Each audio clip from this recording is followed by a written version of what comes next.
everyone, it's Jennifer from Flux. Welcome back to the channel. Today we're going to be crocheting this gorgeous Wild Thyme Crochet Shawl. This is so beautiful but so super fast to stitch up, and I know you're going to have so much fun making this one. So the Wild Thyme Crochet Shawl is a triangle shawl, as you can see here. We're going to be starting from the bottom point and working our way upward and outward, so you can really customize this one as wide or as tall as you want it to be. You could make it a little smaller to make a shawlette size, or go even farther than I did and make it larger if you want to. So the written pattern for this shawl can be found at the Flux blog. I also have a bunch of different photos of different ways I styled this shawl as well if you need some inspiration. We're going to go through the full video tutorial today, step by step and stitch by stitch. And you can also get the ad-free PDF patterns both in my Etsy shop and my Ravelry shop as well. Now before we get started, be sure and hit that subscribe button to get all the latest Flux video updates. I share full patterns like this one, stitch tutorials, roundups, vlogs, and so much more. We have so much fun on this channel, so if you haven't hit the subscribe button, be sure to do that right away and get all the latest Flux video updates. So let's jump in and learn how to make this gorgeous shawl together. Okay, so let's take a closer look at this beautiful shawl. This is a triangle shawl. We're going to be starting from the bottom point here, and we're going to work in rows. And as we work more rows, it's going to grow outward and upward. So the more rows you work of this pattern, the wider and taller it will get. So our finished measurements from the one I have here. Now you can change this by working less rows to make a smaller shawlette, or work more rows to make it a larger shawl. But the one I have here is from the bottom point, if we were to draw a line straight up to the top, is 30 inches. From the bottom point straight out to one of these, either the right or the left, either one, straight out here to the side, to this top point over here, is 39 inches. And then the top edge of our triangle, the part that's going to wrap like where your neck would be, all along this top edge, is 66 inches. So just to give you a sense of that. We're going to be starting from the bottom and working upward. For this project, you'll need a pair of scissors, a tapestry needle, a tape measure, especially if you want to change up the sizing a little bit. We're going to be using a 6mm J crochet hook. This is my Furl Streamline in the matte gold, in case you're wondering and want to get one for yourself. I'll put the link down below. And then let's talk about this yarn. We're going to be using, I have a skein and a half of Red Heart Super Saver, and this is the Thyme colorway. I just thought this color was so pretty for this time of year. But if you need to substitute yarn, we're going to be using a total of 546 yards of a number 4 medium worsted weight yarn. So if you're not sure what yarn weight you have, if you're looking in your stash or if you're at the yarn store, just look on the back. There's a little yarn ball with a number on it. Look for a medium 4 on the yarn weight scale. And again, 546 yards of this. Okay, so to begin, we're going to be starting from the bottom point and working our way outward to make a triangle shape.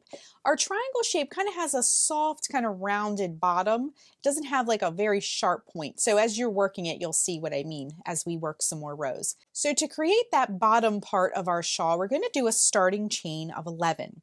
And first we need to put a slip knot on our hook. So wrap the yarn around your fingers to make a loop. Bring the yarn behind the loop, reach in with your hook, bring up that loop and tighten. Then we're just going to do a starting chain of 11 like I mentioned before. So to make a chain, wrap the yarn around the hook and bring it through the loop. So that's 1, 2, 3, 4, 5, 6, 7, 8, 9, 10, and 11. Okay? So for row 1, what we're going to do is in the 5th chain from the hook. So this loop here does not count. I'm just going to come in a tiny bit closer so you can see. So this loop here does not count. We're going to go 1, 2, 3, 4, 5. That 5th chain from the hook. We're going to work our first little fan, okay? So by doing that, we're going to go 2 double crochet, chain 2, 2 double crochet, okay? So to make a double crochet, wrap the yarn around the hook, insert it into that chain, that 5th chain from the hook, and bring up a loop. You'll have 3 loops on your hook. Wrap yarn around hook, bring it through the first 2 loops, wrap yarn around hook, bring it through the last 2 loops. So that's 1 double crochet And we're going to do a second double crochet. Now chain 2, 1, 2, and in that same chain, work 2 double crochet, okay? So 1 double crochet and 2 double crochet. So here's our first little fan, very easy. Okay, next we're going to skip 3 chains, and in the chain after that, we're going to work another fan. So 2 double crochet, 1 and 2, chain 2, and 2 double crochet, all in that same chain, okay? So double crochet and double crochet, all right? And then to finish the row, we're going to skip the next chain, and in the last chain, work 1 double crochet. So 1 double crochet.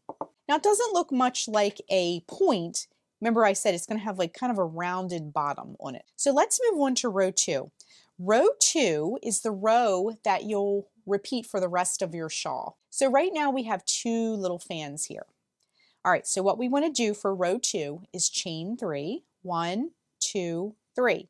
Now we're going to turn our work, and then we're going to, in the written pattern, these are referred to as the chain 2 space. So every time we did these chain 2s in the middle of these fans, it created a space. So the chain 2 space. So we're going to hop over to this first chain 2 space and work a fan right in the middle of that space, okay? So we're going to go 2 double crochet right into that chain 2 space, 1 and 2, then chain 2, and then 2 double crochet all in that same space. So 1 and 2. Now if we look at our fans, we can see the fan from the previous row and the one we just worked are sort of stacked on top of one another, okay? Now we're going to hop over to the next chain 2 space and we're going to do the same thing. 2 double crochet, 1 and 2, and then chain 2, and then in the same space, 2 double crochet, 1 and 2, just like that. And then to finish the row, we're going to go to the turning chain space. So you can kind of see our fan, and then at the end here, right at the end, it kind of curves around, but we have our turning chain here, and then that created a space. You can kind of see that space there. In that turning chain space, we're going to work another fan. So work 2 double crochet, 1, 2, chain 2, and 2 double crochet, okay? So right now it's still really small and doesn't look like much, but if we kind of look at it, we can start to see it's sort of kind of starting to come out. Now for a little bit, it won't look super symmetrical on both sides, but it's going to sort of like start splaying out and opening up, okay?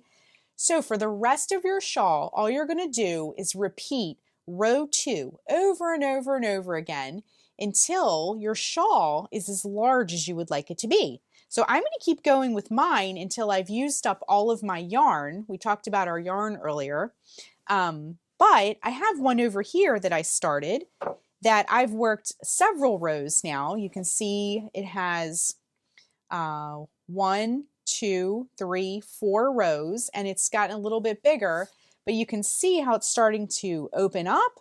And also those little chain 2s that we did, if we look a little closer at them, these chain 2s, remember those chain 2 spaces? It creates this beautiful scalloped edge along the top of our shawl as well without any effort. We're not even going to put an edging on it, just makes this lovely little rippled top, okay? So keep repeating row 2 over and over and over again. And as you work, your shawl is going to grow in width. It's going to go upward and outward, and it's also going to grow in height as well. So I'm going to keep repeating row 2, and when we rejoin, we're going to see our beautiful shawl in all of its size as we've worked through our yarn, and then we'll just do a little bit of finish work on it. So just keep repeating row 2 over and over and over again, and we'll rejoin in just a minute. Okay, just coming up to this very last row, we're working our last fan in the turning chain space like we've been doing for the past rows. So 2 double crochet, chain 2, and 2 double crochet to finish. So look at this beautiful shawl. It just looks so amazing. I'm loving the texture and the stitches and just such a beautiful color. So the last thing we just need to do is cut our yarn, leaving a little bit of a tail, and then grab your tapestry needle and we're going to fasten off. So wrap the yarn around your hook and then just bring that tail through that loop and then just pull it tight just like that. And then we're going to weave in our end. Now we want to be careful here because our shawl is completely reversible, as you can see, because we worked in rows. So it looks the same on both sides. And what we're going to do is just weave in the ends. And when you go to weave in the ends, what you'll want to do is just kind of stay in the middle of those plies of yarn. So yarn almost, when it twists, it's like a tube shape. So you want to kind of just stay in the middle of those so you don't see it on either side. Now our tail is the same color as our shawl, so it will be hidden and pretty camouflaged anyway, but we just want to take special care to do that.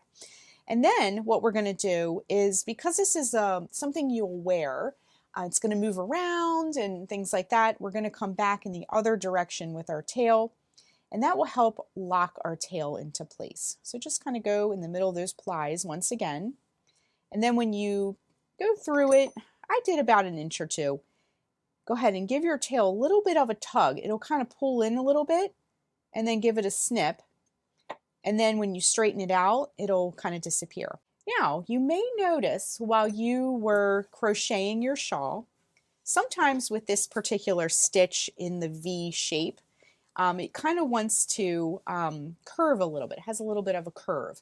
That's okay. It'll do that a little bit, but what you can do is leave it as a curve if you like that shape, or if you give these edges like this a little bit of a tug, all the stitches will kind of set into place, okay? You can kind of see that up here. So weave in any other ends that are left. I've already gone through and done my other ends, but our shawl is complete and it looks beautiful. Let me just zoom out so you can see it a little bit better. You can also check out all the photos on the blog of how I styled it. And because we ended on this fan row like we did for all the other ones, you can sort of go here and all these chain two spaces, if you give them a little bit of a shaping up at the end here like I'm doing, it leaves this beautiful little scalloped top. So you can kind of go through. If you like it more straight, you can just give it see if I pull it, it just has like a gentle wave. But if you want like nice little scallops at the top, it looks very decorative, you can shape those up as well. So I hope you enjoyed this pattern. I had so much fun making this one. It was very quick to stitch up. And that is how you make the Wild Thyme Crochet Shawl. Thanks so much for watching, and be sure and click the subscribe button to get all the latest Fiber Flux video updates. Happy crocheting, everyone!